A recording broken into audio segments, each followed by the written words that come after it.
And we will go back over that real quick. Because it's been a little while. Yeah, it's been 2 weeks. Maybe 3. I think it's been like a month. It's been a long time. Okay, let's see here. So I know we were talking about, we were doing this tour thing through the Bible. And we were on tour stop number 2 about the mind. So we had talked about the lineage and how people went from living really long lives to living pretty short ones, right? And we looked at on the front of your worksheet how you can see that who's at the top, Shem. How Shem lived. Noah. Noah, is it Noah? Okay. 950.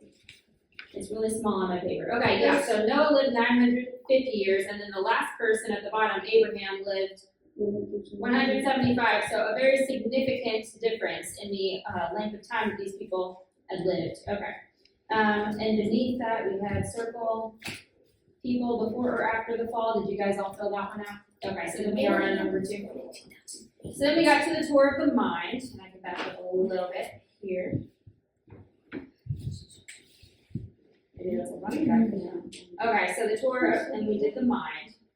So we were talking about common misconception that people think that that we had cavemen back in the early days, that the people that God created were not smart. So then we went through, we talked a little bit briefly about evolution. We talked about how Adam and Eve had a son named Cain. And how Cain, was he a dumb caveman? Yes.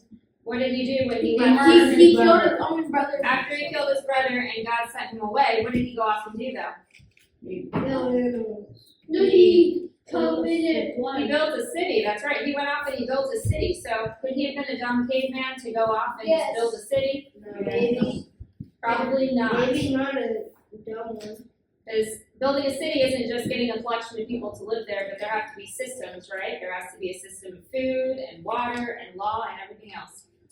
Okay, so then we went through Genesis 4:17, how he had founded a city, and how not only that, but his offspring went off to learn to raise livestock. They played the harp and flute. Not only did they play these instruments, but what did they do? They built the instruments, so they had to understand how the metal works and how to be able to build instruments so that you can play them and get different notes and sounds and everything. Yep. And then not only that, they were experts in forging tools like bronze and iron. And we know that today, people are not able to work with those two metals together. How many of you knew that? Yeah. So back then, at this time, Cain's descendants were able to work with two metals together in a way that even now, all of these years, like 6,000 years, 5,000 years later, that we still cannot figure out how to do. So could these people have been dumb? Yeah. No, they had to be pretty wise. And resourceful, at least. So we talked about how building a city is not a simple thing. Yeah, how do they get their water? How do they get their food? Where do they grow it? What about sanitation, like toilets? Where are they going to go? How are they going to clean that up and keep it sanitary? People who build cities have to be clever and good at planning and building and getting people to live there, right? You can build a city, but if no one wants to live there, It's not a city. it's not a city. Yeah, you can build a big infrastructure, I guess you could say. So we talked about Jubal, how he raised livestock. So he kept animals and cows. So anybody who owns a pet knows, what do you have to do? Feed on it. You have to feed it, you have to give it shelter, you have to make sure it has clean water, you have to be able to take care of it. And when you're talking about livestock, you're talking about big herds of animals. And I don't know how familiar you are with that, but if you put a bunch of cattle in a pen, how long is there going to be grass in that pen?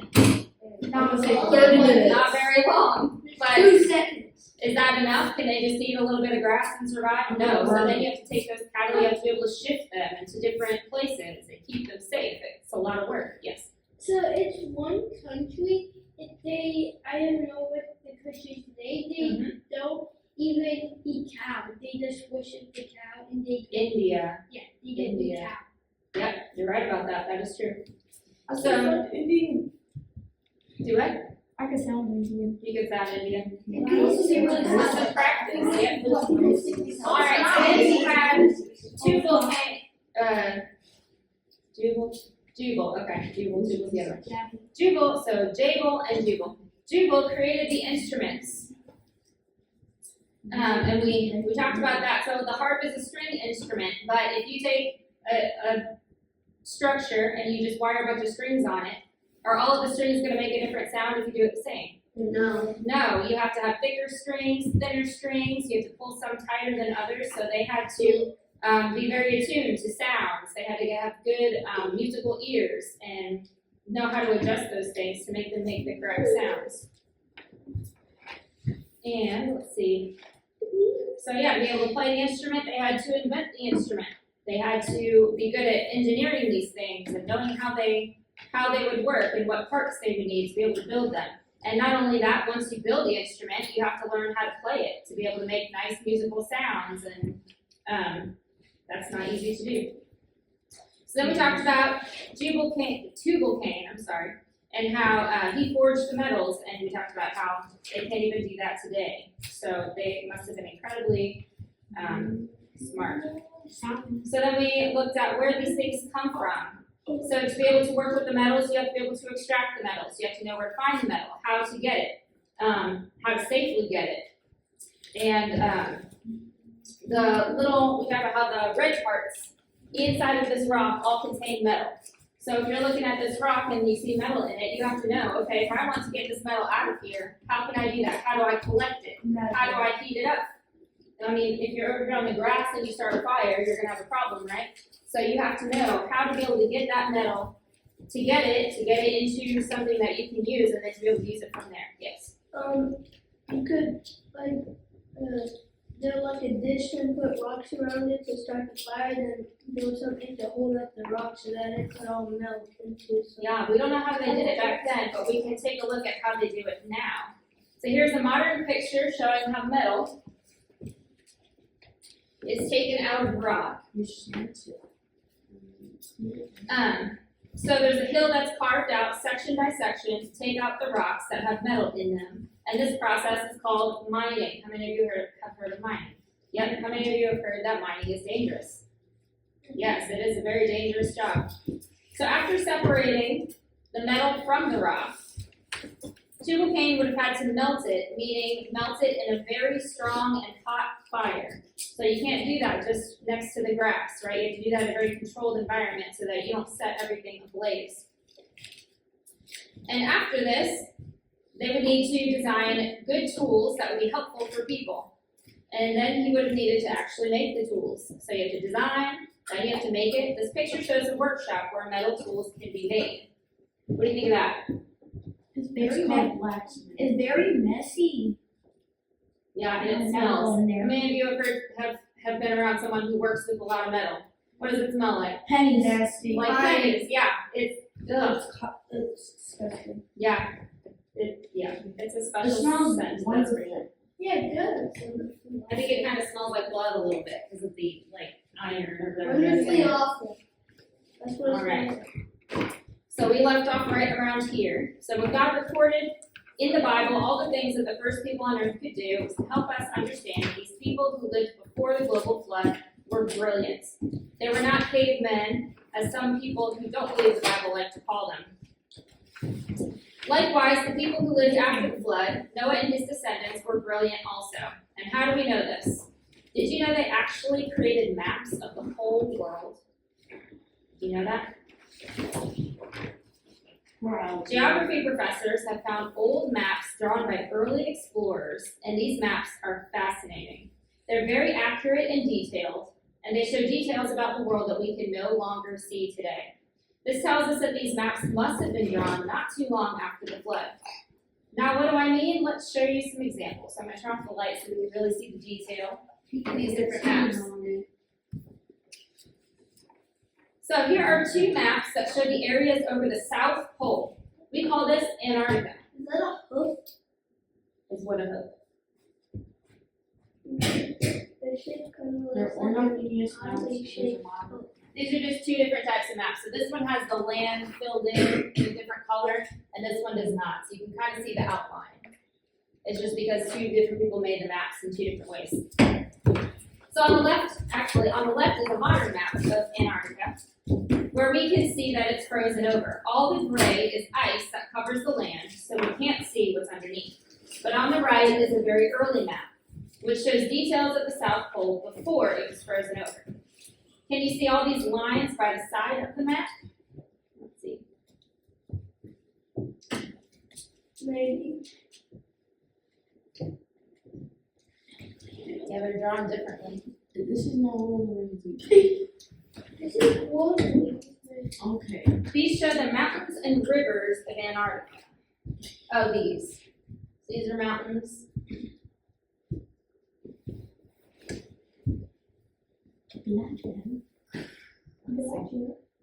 Whoever drew this map must have had a chance to explore the South Pole before it was buried in snow and ice.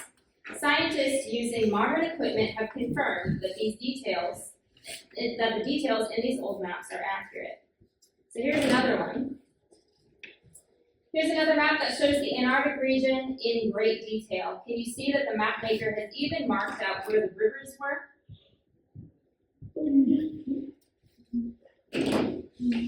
Wow. South America I could definitely swim there.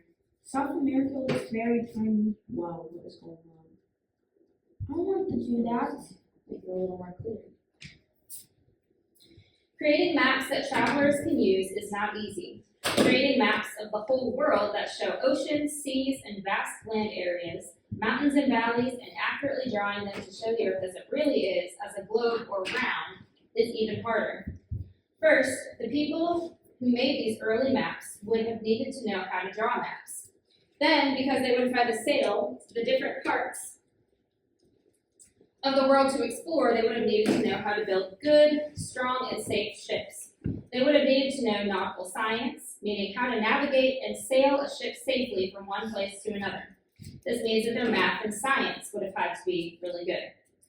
And these explorers would have navigated by using the stars as a guide, which means they would have been knowledgeable about astronomy, the science of stars, and they also would have had to be very good at timekeeping.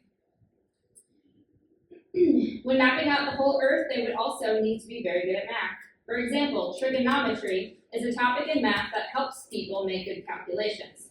And because the Earth is round, they would have needed to know how to make accurate calculations on spheres. If it all sounds very complex, it is. From all this, we know that early people were not simply simple-minded or primitive or unintelligent. They were advanced. Not only that, but the Bible records that after the flood, Noah and his family already knew how to plant, grow, and manage a vineyard and turn grapes into wine.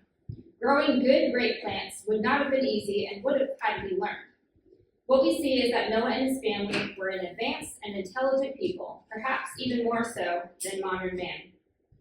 They had to discover the resources available in each part of their land and learn how to produce what they needed for living. Because they lived for hundreds and hundreds of years, they developed great knowledge and skill in many areas like architecture, engineering, farming, politics, and more. In a relatively short time, they built many great kingdoms all over the earth. So number 2 on your worksheet, ancient man was unintelligent. So some people say that ancient man was unintelligent, but the Bible shows that ancient man was very intelligent.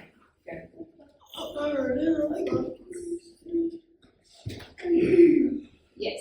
I know a person that is when you were saying like the mining and stuff, I know a person that has a furnace that can make it hot enough, and I also know a person that can make like armor and like swords and stuff. Can you make me one? So one of them, the guy that has the furnace, or Caliburn, and then Sauron is the one that can make the sword and armor. So fictional character. Gotcha. She's Lord of the Rings. Alright, our next tour stop is migration. Migration. So in an earlier lesson, we studied that after the global flood, there was an ice age, remember? After the global flood, Earth was very unstable. It was very different from what it had been before the flood. After the flood, the oceans were warmer because of all the hot volcanic lava that had erupted all over the Earth, and when the ground broke up during the flood. What's more, All the volcanic eruptions happening around the world would have thrown up volcanic ash that would have blocked out much of the sun's rays, meaning the air was cooler and the temperatures were lower. And do you remember that God caused the mountains to be higher and the valleys to be lower after the flood? Remember that? How it carved out? Yep. These three things happening all at once, warm ocean waters, cool air, and high mountains, were the perfect conditions for creating a lot of snow. So there was a lot of snow, ice, and rain on the earth after the flood. Scientists who trust God's word believe that this was the time of the ice age, when 1/3 of the earth was covered by ice. Large sheets and glaciers, especially during the winter season. As the glaciers and ice grew, ice bridges or ice roads were formed over water that allowed people to walk across them to different parts of the world. Elsewhere, as more and more water in the oceans turned into ice, the water level and seas became lower. So now, some land peaked over above the water. These created land bridges or land roads that connected different areas so people could travel to different parts of the world. The shape of the land and seas kept changing during this period of time, which lasted several hundred years. The Bible says that God was reshaping the boundaries between the land and the oceans. Psalm 74:17. So read it. Go ahead.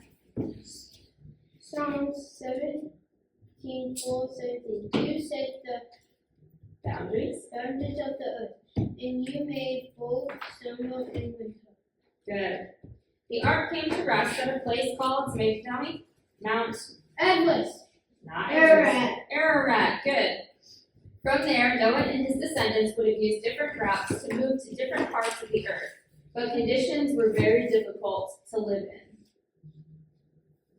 in. As they traveled, there were no hotels, guest houses, or shelters where they could stay. We know that because how many people were alive after the flood? At the beginning? Eight. So, and the whole earth had been destroyed by water, right? So obviously there were no hotels or anything to live in. Yes. Do you think that there will still be the dead bodies and stuff since there's like Well, decomposers or something? the water was sitting for so long, and all the sea creatures and everything were still alive. Oh. So you would think that there would have been a pretty good cleanup crew at work for all of that time. So not there wouldn't have been too much left over.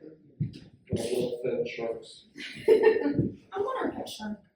Let's see. A baby shark. No, They go down the lake. Alright, there were also no supermarkets or restaurants where they could get food or water. The difficult weather and constantly shifting land and sea boundaries made life quite unpredictable. You can imagine that sometimes when they went back to where they crossed an ice bridge before, now because of the weather changes, there would be no more ice bridge. Things would have changed. When modern scientists discovered the skulls and bones of the people who lived during that time period, they found something interesting. There was a great difference between the skulls and bones of those who lived closer to Ararat, where Noah's Ark landed, than those who lived far away from Ararat. Any idea what the difference was? They're What do you think? I think where they used to live, that's why they happened somewhere far away, they went far away, and whoever lives close goes close. Mm-hmm. What do you think? that the ones closer were less decayed and the ones farther were more decayed. Okay, let's see. The bones of the people that were found closer to Ararat were in far better condition. The farther that other people traveled, the poorer the condition of their bones.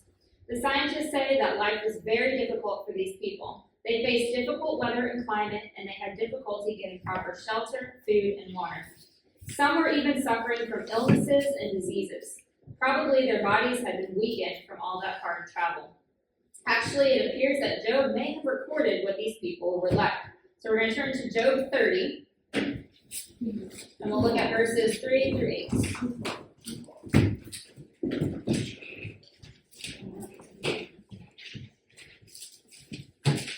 Job 30 what? Job 30, verses 3 through 8. Oh, They are gone with hunger, and flee to the deserts, to the desolate, and the gloomy west wasteland. They pluck wild trees from among the bushes and eat from the roots of the hill trees. They are driven from human The society, eagles what? and the people shout at them as their deeds. So now they live in frightened ravens and caves and among the rocks. This is different. There's 8, 2 more. They sound like animals howling among the bushes and huddled together beneath the needles. They are nameless fools and outcasts from society. Alright, so what does this passage say about people? That they were. What do you see underlined here? That they lived in frightened ravens, caves among the rocks, and they sounded like animals. And they claw the dry ground in desolate wastelands. And there was poverty and hunger. So what is poverty? Like broke. Yeah, like being poor. How about hunger? We should know what that is, right? I'm hungry. Can't find food. They live in frightening ravines, in caves among the rocks. So, caves, how much food do you think you would find in caves or water? Maybe one strawberry. One strawberry inside a cave. Yeah. And what do they sound like? Animals. They sound like animals howling from the bushes. Do you think they have an easy life? No. No. Job seemed to be describing these humans who were living in the harsh and difficult conditions. People who believe in God and that what He has revealed in His word believe all that God has recorded is true. People who don't believe the Bible often have to try to make up ideas and stories about why things are the way they are. For example, when they see these old human bones in poor condition, instead of believing that it was because conditions were difficult after the flood, they think up other ideas to explain them. Okay, number 3, is it? Yep, on the worksheet. When some people see old human bones in poor condition, these are the things that they might think. First, fill in the blanks with the helping words, then cross out the ones that the Bible does not teach. So, some people say man blank from ape-like ancestors. These bones must be evolved. Good. These bones must be from these ape-like ancestors. Some people also say these early humans may have lived in very blank, difficult physical conditions. In caves. Cavemen. And some people say this is proof that our ancestors were blank, cavemen, and that they were unintelligent. So we're going to cross out the ones that the Bible does not teach. Which ones does the Bible not teach? What do you think? That is proof that our ancestors were cavemen. Good, that this is proof that our ancestors were cavemen and unintelligent. Is there another one that the Bible does not teach? That man evolved from ape. That's right. Anybody have a grandpa ape? Maybe. You go visit your great-grandpa? Yes. I got a brother ape. Oh, for real. My grandpa, Poor brother. he eats bananas a lot, so he like turned into this like weird beast, and he grew up to be a whole banana gorilla. Imagine you're sitting And Imagine you're sitting in the living room talking to grandpa and all of a sudden he starts making like ape sounds in the middle of your conversation. Literally. I'm grown. Okay. Oh. Alright, tour stop number 4. The animals. The last stop on our tour is to take a look at the animals after the flood. We're familiar with many animals after the time of the flood. But did you know that the Bible describes some animals that are quite mysterious? Wow. Alright, so now we get to do the activities. I know you guys like activities. Alright, Yay! so what you're going to do is take out your piece of paper. Oh, Raise your hand if you do not have it. It's a blank sheet. Everyone should have it. Okay, so we're going to hold it. When you have it, hold it up. Good. Alright, what we're going to do is we're going to turn it sideways like this, and we're going to fold it in half. No, we're not. Not even first. Are we? No, we are not making a paper airplane. I do it. So once you have it folded, You can pick a side for your first picture, and then after the first picture, we'll turn it over. I can't draw. Very simple. Alright, here we go. I can't draw, I only have 4 fingers. Well, we'll see what you come up with with your 4 fingers. You only need 3. Alright, so many people are curious and fascinated by dinosaurs and have learned or read about them. It would appear that God talked about them with Job as well. Although the Bible calls the animals Behemoth and Leviathan, the descriptions would fit dinosaurs. This activity is to draw your attention to the fact that the Bible does appear to describe them. So we're going to do an activity on these 2 animals. I'm going to give, oh, you already have paper. So I'm going to read the Bible's description of the first animal. Listen carefully to the description and then draw as best you can what you think the animal might look like. Can you trick us? Don't show your picture to anyone else, and then we'll go through the description of the second animal. And again, draw the animal as best you can without showing it to anyone. And then when everyone is done, we'll show off our designs, and see if everybody can guess which one it was. All right, everybody ready? No, I'm not ready, that's just my little fingers. I need to get over to the message so I can read it. Okay, long leg. Okay, so our first one is Where's leg? Behemoth. Okay, so at the top of your paper for this one, Don't think I like The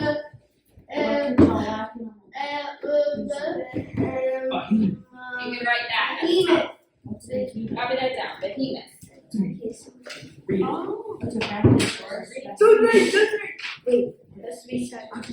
I know what animals that is. Do we work in All right. Everybody has that written? When you have that copy, raise your hand. Behemoth at the top of your paper. Everybody get it? I don't have it yet. But a behemoth. Oh, do we have to write it? Yeah. Oh. So you know which one's which. Oh, you don't write the dots later. No, we have to write. So find out. I can make it be. I know, Drew. It's E. It's gonna be a dinosaur. Just put that down. It's gonna fall over. Okay. All right. Here we go.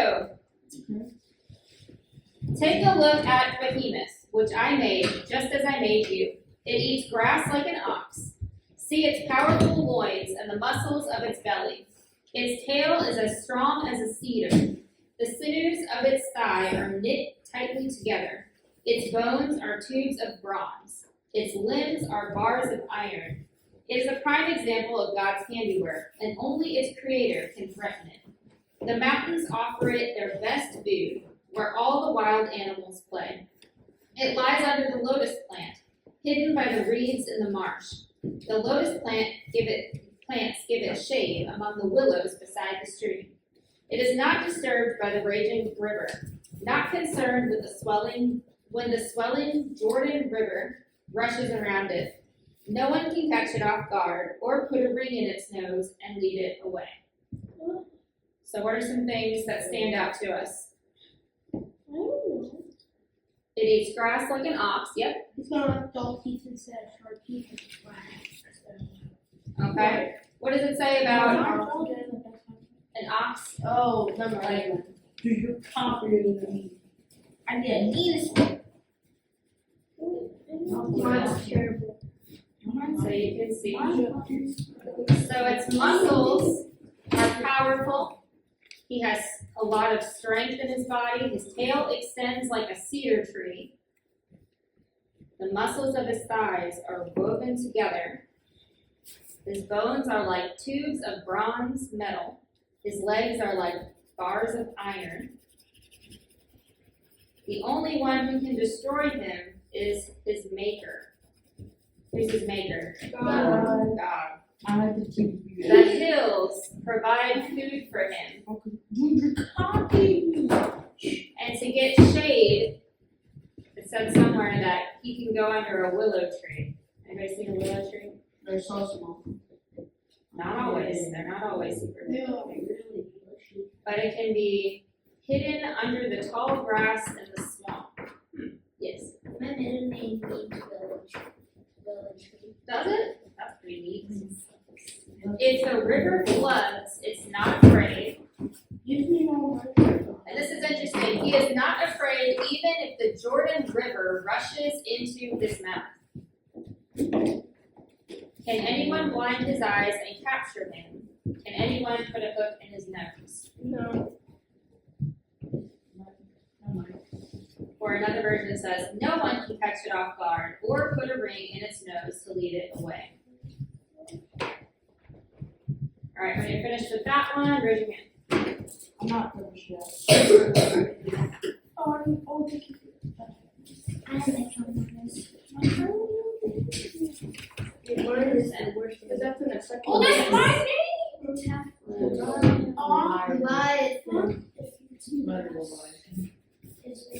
Leviathan.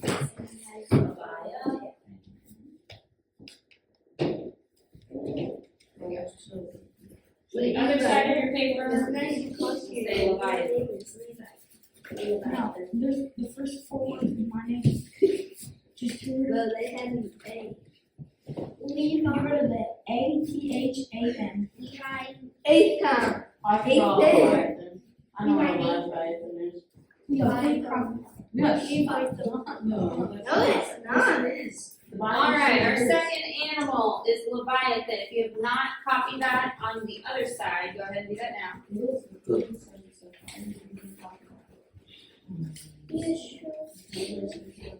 And there are 2 passages for this one. So we're going to start off in Psalm. More than what? Okey doke.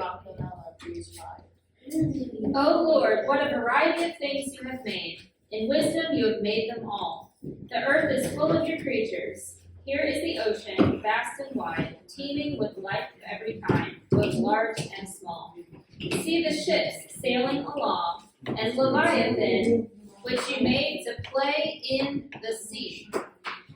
So first thing we hear is that Leviathan was made to play in the sea.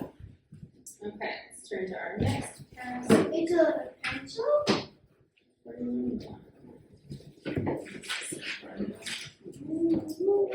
Verses 1 to 10. Okay, here we go. Can you catch Leviathan with a hook and put a noose around its jaw? Can you tie it with a rope through the nose or pierce its jaw with a spike? Will it beg you for mercy or implore you for pity? Will it agree to work for you, to be your slave for life? Can you pet it like a bird or give it to your little girls to play with? Will merchants try to buy it, to sell it in their shops? Will its hide be hurt by spears or its head by a harpoon? If you lay a hand on it, you will certainly remember the battle that follows. You won't try that again. No, it's useless to try to capture it. The hunter who attempts it will be knocked down. And since no one dares to disturb it, who then can stand up to me? So that's God talking. So since no one dares to disturb the Leviathan, who dares stand up to me? God, because obviously he's a whole lot more powerful than Leviathan. All right, I'm going to read this other version because the wording is a little bit different. Can you catch Leviathan on a fish hook? Can you tie his tongue down with a rope? Can you put a cord through its nose or put a hook in its jaw? Will he keep begging you for mercy? Will he speak to you with gentle words? Will he make an agreement with you? Will he let you take him as your slave for life? Can you make a pet of Leviathan as you would a bird? Or can you put him on a leash for your girls? Will traders try to bargain with you for him? Will they divide him up among the traders? Can you stick him with darts until his skin is full of them? Or can you fill his head with fishing spears? If you put one hand on him, you will never forget the battle, and you will never do it again. There is no hope of defeating him. Just seeing him overwhelms people. No one is brave enough to make him angry. I am. Do you know why the Bible passage on Leviathan has so many questions? Does anyone know why there are so many questions in this passage? No, because it is so. Because no one messes with it. Right, because the answer to every single question is No. no. No. Verse 1 says, can you catch Leviathan on a fish hook? The answer is No. no. This means that fish hooks are way too small to use to try to catch it. Verse 5 says, can you make a pet of Leviathan? Verse 5 says, can you make a pet of Leviathan like you would a bird? Again, the answer is No. no. The Leviathan would never allow itself to be caught like a bird. Okie dokie. When you have finished your drawing, raise your hand. Both of them. Okay. Can I So show we mine? got a couple more. Words. Wait, can I show mine? Can I show mine? Yep, we will. Just give it a hot minute. I'm gonna show mine baby first. And then my amazing wife and Amazing, baby. Okay, so since we titled them, if you want to hide that so that people can guess, just fold down the part where you put the title before you show it to everybody. So it'll look kind of like this. So that way people can guess. If you just want to show it to everybody, you don't have to fold it. But if you want people to guess, go ahead and hide that title. Okay, who's ready to show? Okay, we'll do two at a time. Two in the back and then you two in the next. can we go up there and do it? I wanna do one. I show it? My show? Yep, hang on. So we'll do two at a time. After that. Mine's the best ever. Are people guessing? No. No? Okay. No. Are they guessing yours? Yes. Okay. Wow. So this is my behemoth. It's so good. He copied mine. Oh, I did it. What is it? Is that a beak? No, that's a tongue. What And is then that? this is not a bison. What is it? Junior, this is What is that? Sea creature. He said, "Don't try me, boy." Those trying to be born, basically. So tiny. Alright. What is this? That's a behemoth. Leviathan. That's a behemoth. Behemoth. Can you show the other one? Leviathan. That was bison. It's Levi. Actually, it's Wow. Levi. It's Levi. It's my turn. It's Levi. I'd actually. No, it is actual Ariel. It's an Ariel. 99. It's Are they Dorothy dinosaur's the best. guessing or you showing? Yup, wait. Yeah, why do you look like Matilda? Might actually be Levi. I'm scary. I'm Alright. big and look funny. Alright, next. Boys, Yeah. True. You guys, well, you already know. Let's do it. That's what I Look like. at big beaver. Big beaver. Beaver. Hi guys. You guys probably already get this. They're very interesting. That's a wiener No, dog. it's a creature. That's a wiener dog. The Leviathan. Because Leviathan in Hebrew stands for crocodile. Why? But it's a sea creature. What? Yes, it does. I know. Show us your happy dinosaur. Evil. Leviathan is the That's Your what name Leviathan stands for evil. I know you know Lathan. Alright, who's next? You two? She knows Lathan. Okay, I'll guess you two. How? Are they guessing or are you showing? You're not Yes. guessing. They're guessing? I don't know. Both guessing. Both guessing. Alright, which is which? Alright, let's see it. Leviathan.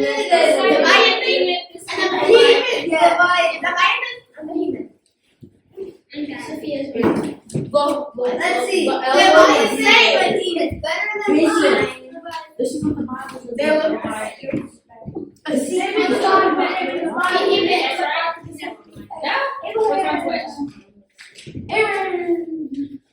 Okay, so the one on the left was Medina. Did I tell them? Alright, you two want to go up? Jesus.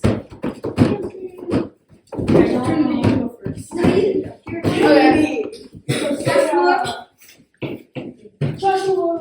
Oh, are you guessing? Yeah, guessing. Let's see. The Bible says in Hebrew dictionary, Leviathan means crocodile and fish. That's the Leviathan. Nice. Anybody else?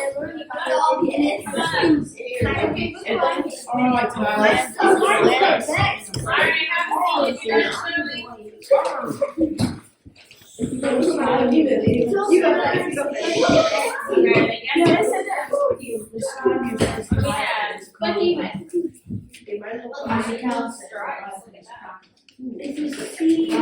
is that a beaver? Alright,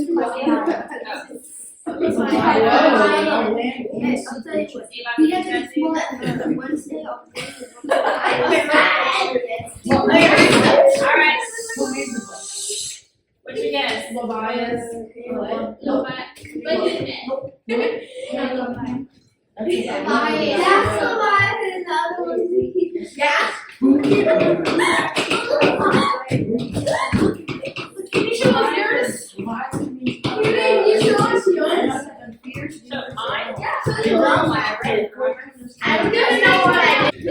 Alright, the word dinosaur was invented by a man named, anybody know what his name was? No.